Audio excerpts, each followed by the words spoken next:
Hello everyone, welcome to my channel story time with me. मैंने आज कल एक नॉवल पढ़ना शुरू किया, तो मैंने सोचा क्यों ना मैं इसको आपके साथ शेयर करते चलूं। तो चले सुनते हैं। पीर कामिल सल्लल्लाहु अलैहि वसल्लम को मैंने आपके लिए लिखा है, आप सबकी ज़िंदगी में आने वाले उस मोड़ के लिए जब रोशनी या तारीकी के इंतखाब का फ़ैसला हम पर छोड़ दिया जाता है। हम चाहें तो उस रास्ते पर कदम बढ़ाएं जो रोशन है, और चाहें तो तारीकी में दाखिल हो जाएं। रोशनी में होते हुए भी इंसान को आंखें खुली रखनी पड़ती है अगर वो ठोकर खाए बगैर ज़िंदगी का सफ़र तय करना चाहता है। तो तारीकी में दाखिल होने के बाद आंखें खुली रखें या बंद, कोई फ़र्क नहीं पड़ता। तारीकी ठोकरों को हमारी ज़िंदगी का मकसद बना देती है, मगर बाज़ दफ़ा तारीकी में कदम धरने के बाद ठोकर लगने से पहले ही इंसान को पछतावा होने लगता है, और वो वापस उस मोड़ पर आना चाहता है जहाँ से उसने अपना सफ़र शुरू किया था। तब सिर्फ एक चीज़ की मदद कर सकती है, कोई आवाज़ जो रहनुमाई का काम करे और इंसान के इताअत के अलावा कुछ न करे। पीर कामिल सल्लल्लाहु अलैहि वसल्लम वही आवाज़ है जो इंसान को तारीकी से रोशनी तक ला सकती है और लाती है, अगर इंसान रोशनी चाहे तो। और यकीनन हिदायत उन्हीं को दी जाती है जो हिदायत चाहते हैं।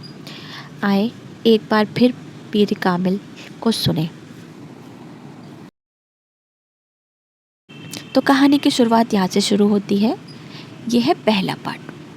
मेरी ज़िंदगी की सबसे बड़ी ख्वाहिश। बाल पॉइंट होठों में दबाए वो सोच में पड़ गई, फिर एक लंबा सांस लेते हुए कदरे बेबसी से मुस्कुराई। बहुत मुश्किल है इस सवाल का जवाब देना। क्यों मुश्किल है? जवेरिया ने उससे पूछा। क्योंकि मेरी बहुत सारी ख्वाहिशात हैं और हर ख्वाहिश ही मेरे लिए बहुत अहम है, इसने सर झटकते हुए पूछा। वो दोनों ऑडिटोरियम के अगले हिस्से में दीवार के साथ ज़मीन पर टेक लगाए बैठी थी। FISC क्लासेस में आज उनका 8वां दिन था, और उस वक्त वो दोनों अपने फ्री पीरियड में ऑडिटोरियम के अगले हिस्से में आकर बैठ गई थी। नमकीन मूंगफली दाने को एक एक करके खाते हुए जवेरिया ने उससे पूछा, तुम्हारी ज़िंदगी की सबसे बड़ी ख्वाहिश क्या है इमामा? इमामा ने कदरे हैरानी से उसे देखा और सोच में पड़ गई। पहले तुम बताओ, तुम्हारी ज़िंदगी की सबसे बड़ी ख्वाहिश क्या है? इमामा ने जवाब देने के बजाय उल्टा सवाल कर दिया। पहले मैंने पूछा है, तुम्हें पहले जवाब देना चाहिए। जवेरिया ने गर्दन हिलाई। अच्छा ठीक है, मुझे और सोचने दो। इमामा ने फ़ौरन ही हार मानते हुए कहा, मेरी ज़िंदगी की सबसे बड़ी ख्वाहिश। वो बड़बड़ाई। एक ख्वाहिश तो ये है कि मेरी ज़िंदगी बहुत लंबी हो, उसने कहा। क्यों? जवेरिया हंसी। बस 50-60 साल की ज़िंदगी मुझे बड़ी छोटी लगती है। कम से कम 100 साल तो मिलने चाहिए इंसान को दुनिया में, और फिर मैंने इतना सब कुछ करना चाहती हूँ। अगर जल्दी मर जाऊँगी तो फिर मेरी सारी ख्वाहिशात अधूरी रह जाएगी। उसने मूंगफली का एक दाना मुंह में डालते हुए कहा। अच्छा और? जवेरिया ने कहा। अच्छा और? जवेरिया ने कहा। और ये कि मैं मुल्क की सबसे बड़ी डॉक्टर बनना चाहती हूँ, सबसे अच्छी आई स्पेशलिस्ट। मैं चाहती हूँ जब पाकिस्तान में आई सर्जरी की तारीख लिखी जाए तो उसमें मेरा नाम टॉप ऑफ द लिस्ट हो। उसने मुस्कुराते हुए आसमान को देखा। अच्छा और अगर तुम कभी डॉक्टर ना बन सकी तो? जवेरिया ने कहा। आखिर ये मेरिट और किस्मत की बात है, ऐसा मुमकिन ही नहीं है। मैं इतनी मेहनत कर रही हूँ कि मेरिट पे तो हर सूरत आऊँगी। फिर मेरे वालिदैन के पास इतना पैसा है कि मैं अगर यहाँ किसी मेडिकल कॉलेज में ना जा सकी तो मुझे पीरबन मुल्क भिजवा देंगे। फिर भी अगर कभी ऐसा हुआ कि तुम डॉक्टर ना बन सको तो? हो ही नहीं सकता। ये मेरी ज़िंदगी की सबसे बड़ी ख्वाहिश है। मैं इस प्रोफेशन के लिए सब कुछ छोड़ सकती हूँ। ये मेरा ख्वाब है, और ख्वाबों को भला कैसे छोड़ा जाया या भुलाया जा सकता है? इम्पॉसिबल। इमामा ने कतई अंदाज में सर हिलाते हुए हथेली पे रखे हुए दानों में से एक दाना मुंह में डाला।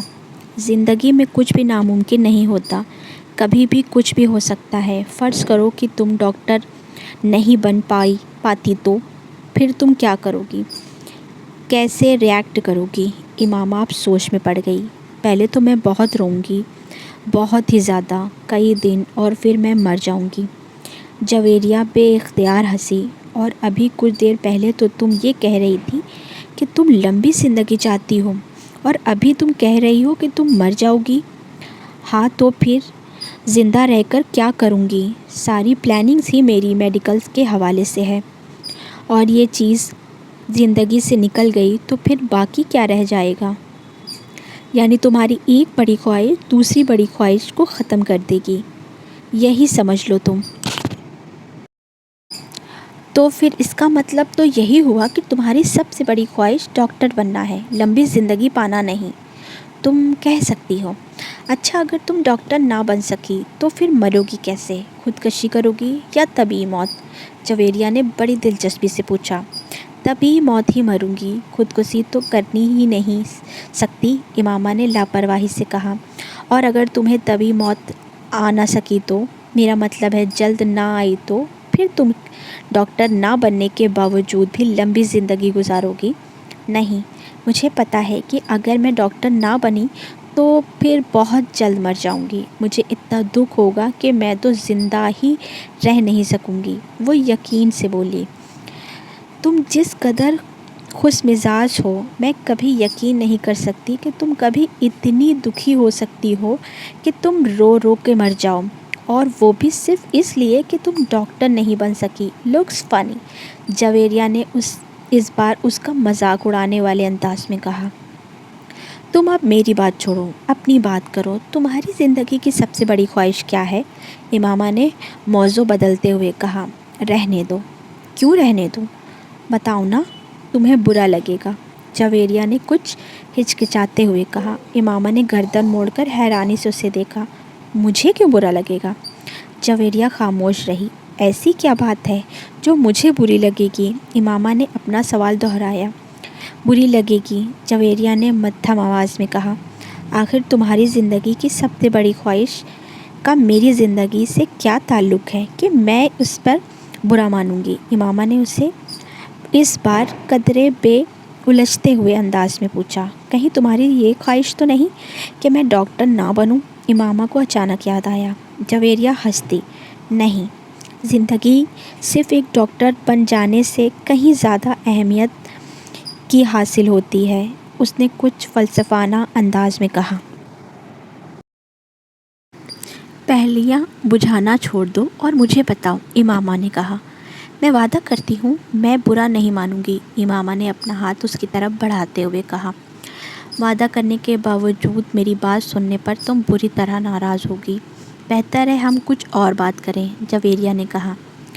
اچھا، میں اندازہ لگاتی ہوں تمہاری اس خواہش کا تعلق میرے لیے کس بات اہم چیز سے ہے، رائٹ؟ امامہ نے کچھ سوچتے ہوئے کہا۔ جویریہ نے سر ہلایا۔ اب سوال یہ پیدا ہوتا ہے کہ میرے لیے کون سی چیز اتنی اہم ہو سکتی ہے کہ میں وہ بات کرتے کرتے رک گئی، مگر جب تک میں تمہاری خواہش کو نوعیت نہیں جان لیتی میں کچھ بھی اندازہ نہیں لگا سکتی۔ بتا دو جویریہ پلیز، اب تو مجھے بھی بہت ہی زیادہ تجسس ہو رہا ہے، اس نے منت کی۔ وہ کچھ دیر سوچتی رہی، امامہ غور سے اس کا چہرہ دیکھتی رہی۔ کچھ دیر کی خاموشی کے بعد جویریہ نے کہا، سر اٹھا کے امامہ کو دیکھا۔ میرے پروفیشن کے علاوہ میری زندگی میں فی الحال جن چیزوں کی اہمیت ہے وہ صرف ایک ہی ہے، اور اگر تم اس کے حوالے سے کچھ کہنا چاہتی ہو تو کہو، میں برا نہیں مانوں گی، امامہ نے سنجیدگی سے کہا۔ جویریہ نے قدرے چونک کر اسے دیکھا، وہ اپنے ہاتھ میں موجود ایک انگوٹھی کو دیکھ رہی تھی۔ جویریہ مسکرائی۔ میری زندگی کی سب سے بڑی خواہش یہ ہے کہ تم، جویریہ نے اسے اپنی خواہش بتائی۔ امامہ کا چہرہ یکدم سفید پڑ گیا۔ وہ شاکڈ تھی یا حیرت زدہ، جویریہ اندازہ نہ کر سکی، مگر اس کے چہرے کے تاثرات یہ ضرور بتا رہے تھے کہ جویریہ کے منہ سے نکلنے والے جملے اس کے ہر انداز کے برعکس تھے۔ میں نے تم سے کہا تھا نا تم برا مانو گی، جویریہ نے جیسے صفائی پیش کرنے کی کوشش کی، مگر امامہ کچھ کہے بغیر اسے دیکھتی رہی۔